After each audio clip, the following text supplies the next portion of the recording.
बिस्मिल्लाहिर्रहमानिर्रहीम। रब्बी ज़िदनी इल्मा। अस्सलाम वालेकुम स्टूडेंट्स, आप सब कैसे हैं। आज हमारा टॉपिक है रिफ्रैक्शन ऑफ लाइट। हमने जैसा कि कल 12 चैप्टर स्टार्ट किया था, इसका फर्स्ट लेक्चर हो गया। आज हम स्टार्ट करेंगे refraction of light. If we dip one end of a pencil from some other object into the water at an angle of the surface, the submerged part looks bent as shown in figure 12.7। ये देखें, उन्होंने कहा है कि अगर pencil या कोई भी इसी तरह का लंबा जो आपका ऑब्जेक्ट हो, आप उसको पानी के अंदर अगर डालें किसी एंगल में, तो हमें यहाँ से ऐसे फील होता है जैसे वो बेंड हुआ है, टूटा हुआ है या उसमें गैप है। Its image is displaced because the light coming from the underwater portion of an object changes the direction as it leaves the water।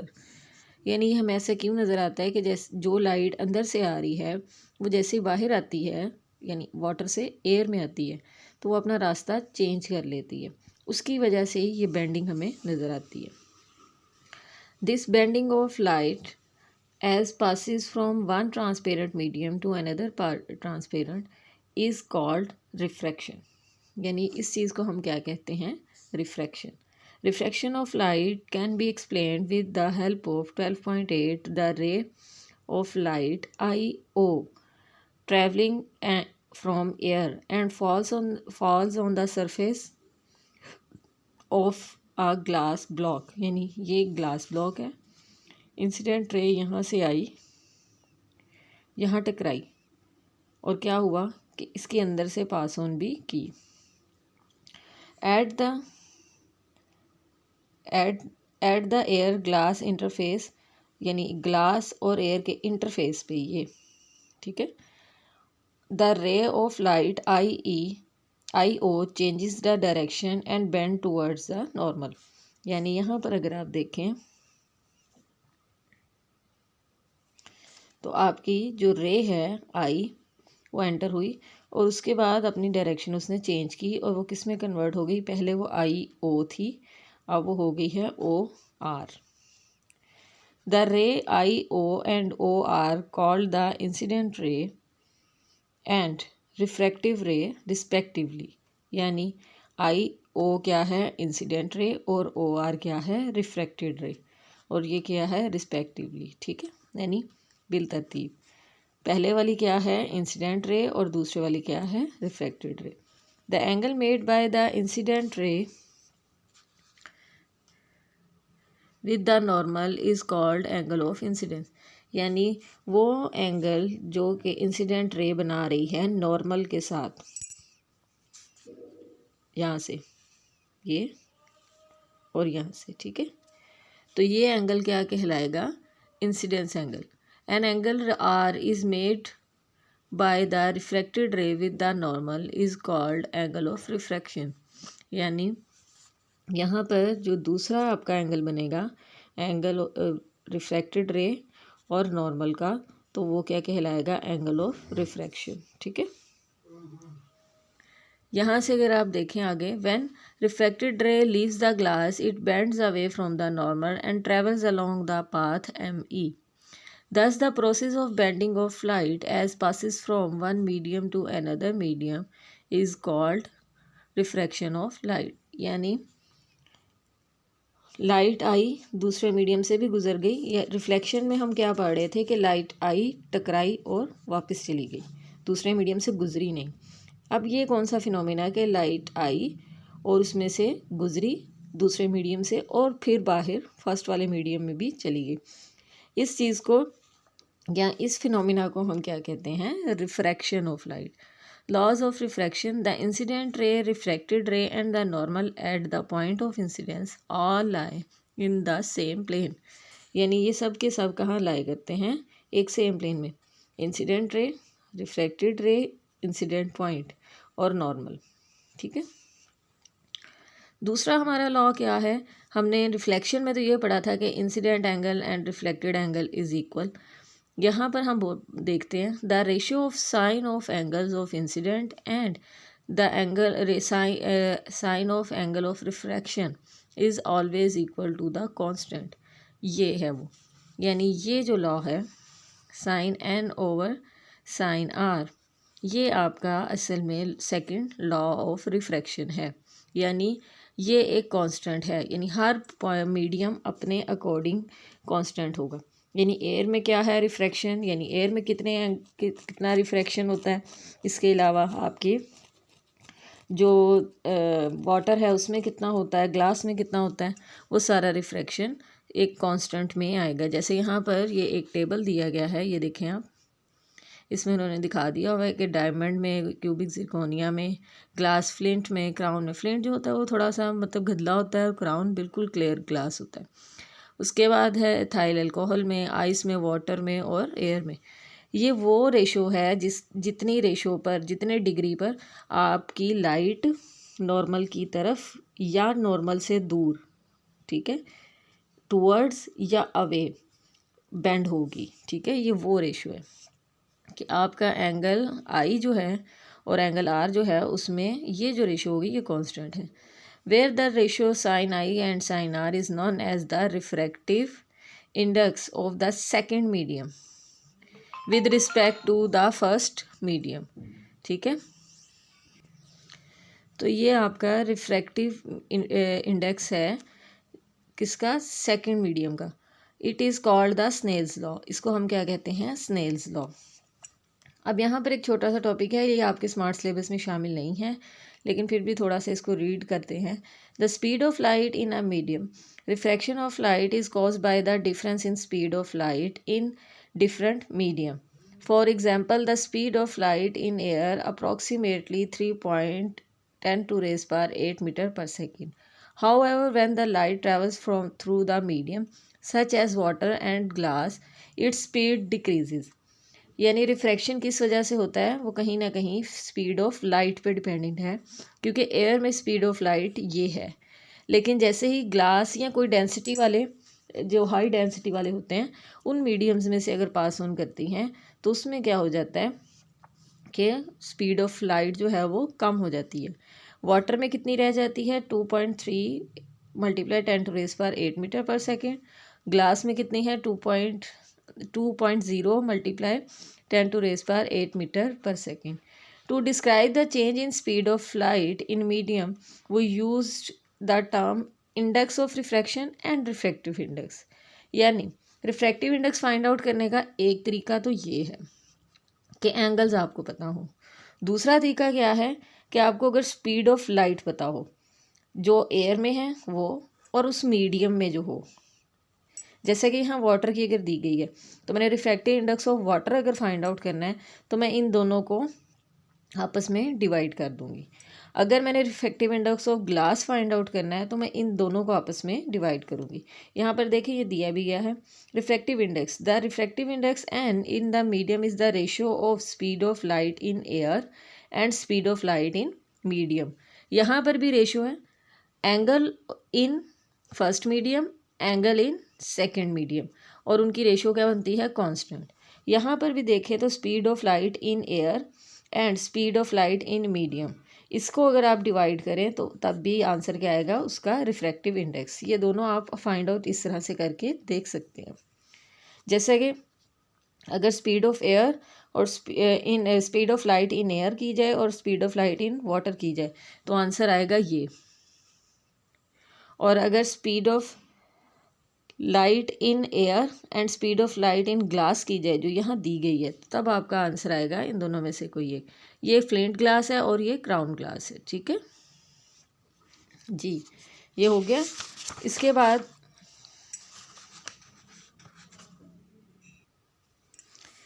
बाद वाला हमारा टॉपिक है 12.5 टोटल इंटरनल रिफ्लेक्शन। अब हमने रिफ्रैक्शन पढ़ा कि लाइट पास ऑन कर जाती है, लेकिन कई दफ़ा ऐसा होता है कि लाइट क्या करती है, वो रिफ्रैक्ट तो करती है यानी जाती है, लेकिन वो पास ऑन नहीं करती। जी, टोटल इंटरनल रिफ्रैक्शन में क्या होता है कि आपकी लाइट अंदर आई लेकिन वो बाहर इमर्जेंट नहीं होती है, वो अंदर ही दोबारा चली जाती है।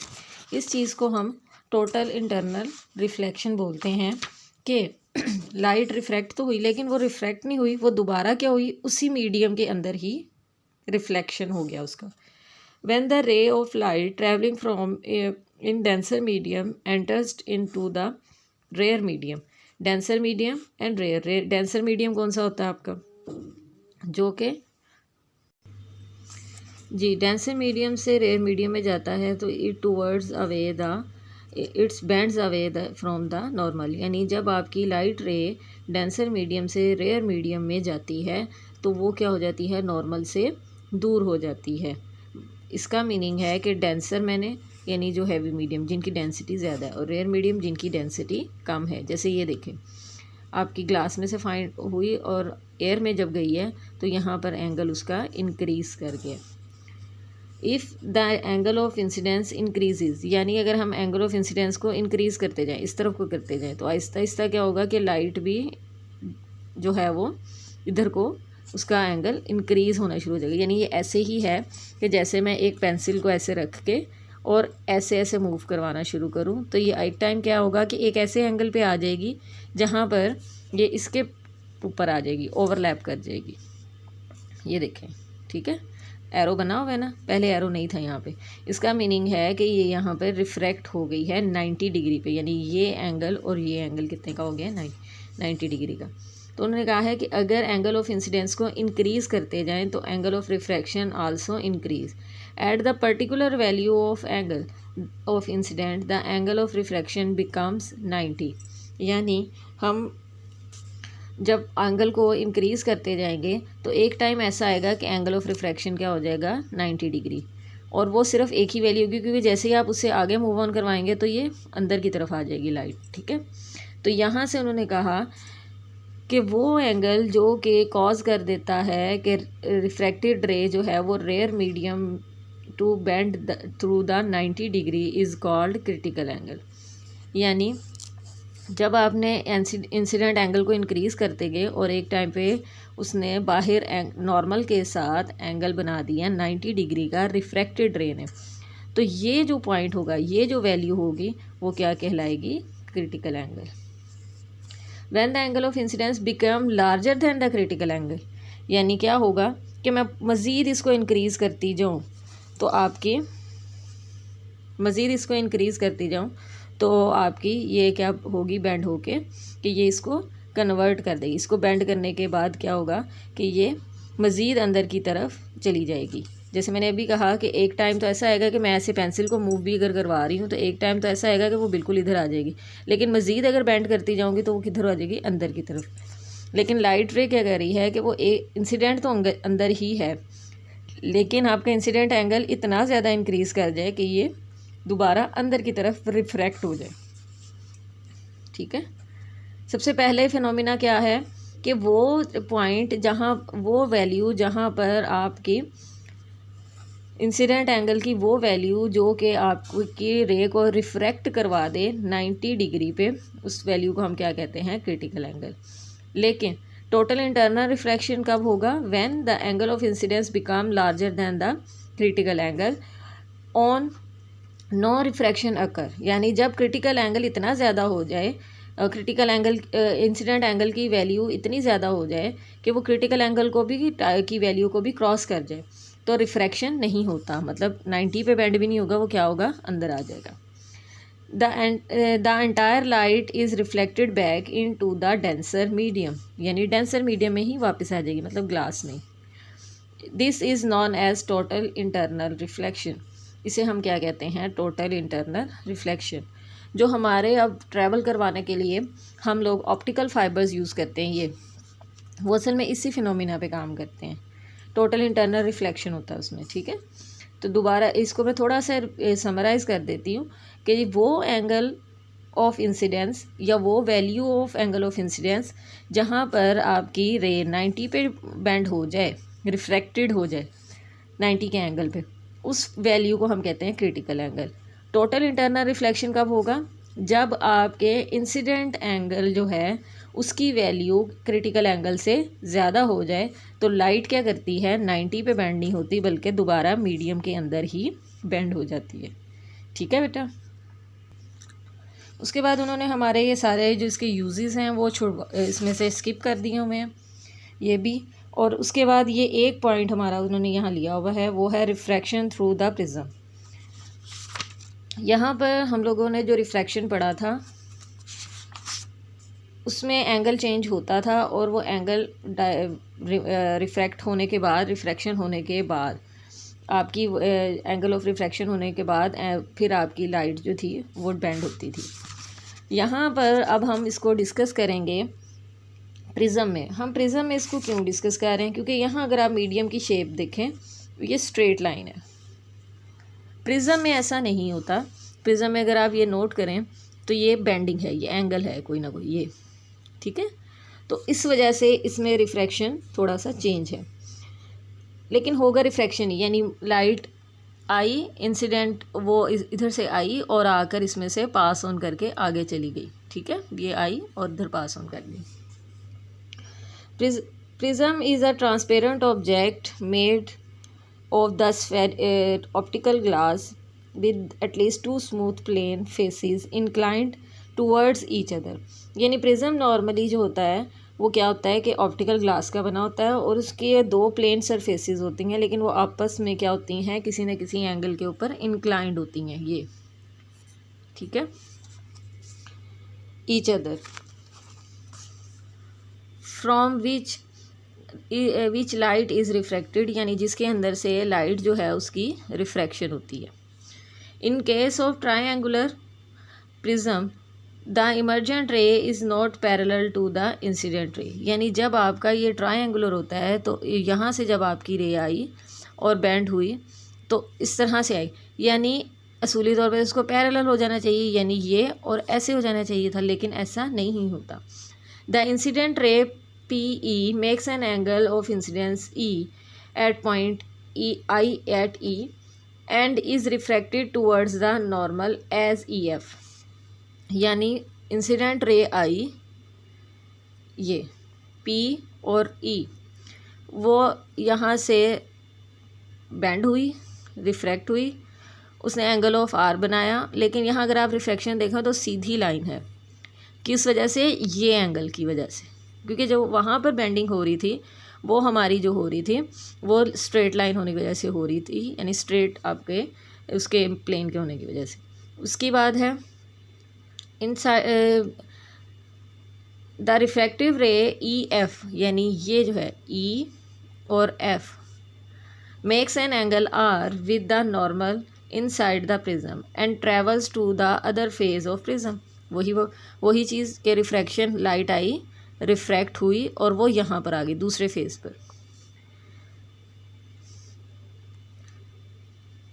This ray emerge out in the prism at point F makes an angle E, emergent angle, ये यहाँ से वो बाहर आई।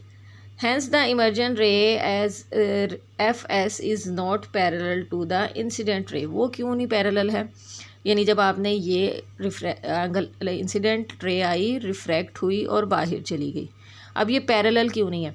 यहाँ पर अगर आप देखें, हम इन रेज़ को अगर इंक्रीज़ करवा देते हैं, यानी इमर्जेंट रे को भी ऐसे इंक्रीज़ करवा दें और इस इंसिडेंट रे को भी, तो ये एक दूसरे के पैरेलल हो जाती हैं। लेकिन अगर हम इसमें करवाएं, ऐसे इंक्रीज़ करें इंसिडेंट रे और इमर्जेंट रे, तो ये पैरेलल नहीं है, ये एक दूसरे को इंटरसेक्ट कर रही हैं, ठीक है। तो यहाँ उसने यही चीज़ कही है, hence the emergent ray FS is not parallel to the incident ray PE but is deviated at an angle D which is called angle of deviation, यानी ये एक पॉइंट पे यहाँ जाकर एक दूसरे को इंटरसेक्ट कर रही हैं, डेविएट कर रही हैं। तो ये पॉइंट जो है या ये एंगल जो इन दोनों का आपस में बन रहा है वो क्या है, एंगल ऑफ डेविएशन, ठीक है।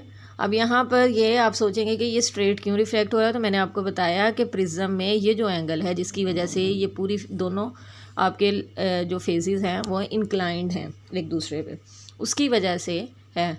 और मैंने अभी यहाँ पर भी आपको बताया कि अगर हम इन रेज़ को आगे इंक्रीज़ करते, यहाँ से इंसिडेंट रे को और इस इमर्जेंट रे को, तो ये कहीं भी मीट नहीं करती, ये पैरेलल होती हैं। लेकिन प्रिज्म में ऐसा नहीं होता। प्रिज्म में क्या होता है कि अगर हम इंसिडेंट रे को और इमर्जेंट रे को इंक्रीज़ करते हैं तो यहाँ पर जहाँ पर वो मीट करते हैं ये जो एंगल बनेगा वो आपका बनेगा एंगल ऑफ डेविएशन। जी आज का हमारा लेक्चर इतना ही है। कल इंशाल्लाह हम इस चैप्टर का लास्ट लेक्चर पढ़ेंगे और वो है लेंसेज। ठीक है बेटा, अल्लाह हाफिज़।